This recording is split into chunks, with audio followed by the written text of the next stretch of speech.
सबसे पहले बड़ी खबर लखनऊ से एमएलसी उपचुनाव से जुड़ी ये सबसे बड़ी खबर कि सपा प्रत्याशी कीर्ति कोल का पर्चा निरस्त हो गया है। उम्र के कम होने की वजह से पर्चा निरस्त हुआ है। उम्र सीमा कम से कम 30 होनी चाहिए। कीर्ति कोल ने पर्चे में उम्र 28 साल लिखी। ये इस वक्त की बड़ी खबर आपको बता रहे हैं कि पर्चा निरस्त हो गया है। लखनऊ से बड़ी खबर एमएलसी उपचुनाव से जुड़ी हुई कि सपा प्रत्याशी कीर्ति कोल का पर्चा निरस्त कर दिया गया है। उम्र के कम होने की वजह से उनका पर्चा निरस्त किया गया है और उम्र सीमा कम से कम 30 होनी चाहिए। कीर्ति कोल ने पर्चे में 28 साल की उम्र लिखी। अजीत हमारे सहयोगी तमाम जानकारी के साथ हमारे साथ लाइव जुड़ गए, उन्हीं का रुख कर लेते हैं। अजीत, एमएलसी चुनाव से जुड़ी बड़ी खबर मिल रही है कि सपा प्रत्याशी कीर्ति कोल ने 28 साल उम्र बताई, लेकिन 30 होनी चाहिए पर्चा, इसलिए उनका निरस्त हो गया है।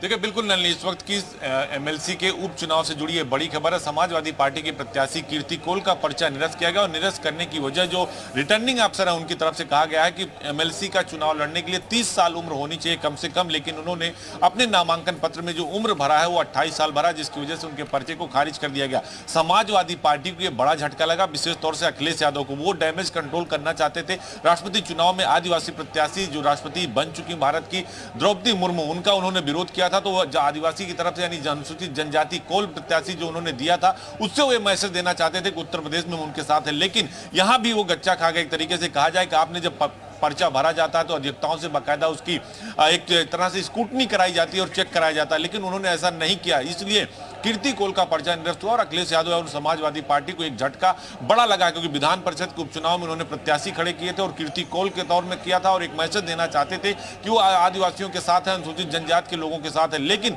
इस गड़बड़ी की वजह से कीर्ति कोल का पर्चा निरस्त हो गया कि उन्होंने उम्र की जो तय सीमा है वो 30 साल होनी चाहिए, उसको उन्होंने 28 साल भरा था, जिसकी वजह से जो विधान परिषद चुनाव में रिटर्निंग अफसर उन्होंने कीर्ति कोल के पर्चे को निरस्त कर दिया है। यानी एक तरह से कहा जाए नलिनी की समाजवादी पार्टी की ये जानबूझकर की गई चूक है, क्योंकि जब और अजीत सिंह ऐसा कोई पहली मर्तबा नहीं है। इससे पहले भी हमने देखा है कि कई बार सपा के नेता कभी गलत प्रमाण पत्र, कभी उम्र कम ज्यादा बताना, ऐसे केसेस देखने को मिलते हैं समाजवादी पार्टी के भीतर में। अब नेक्स्ट स्टेप क्या होगा सपा का?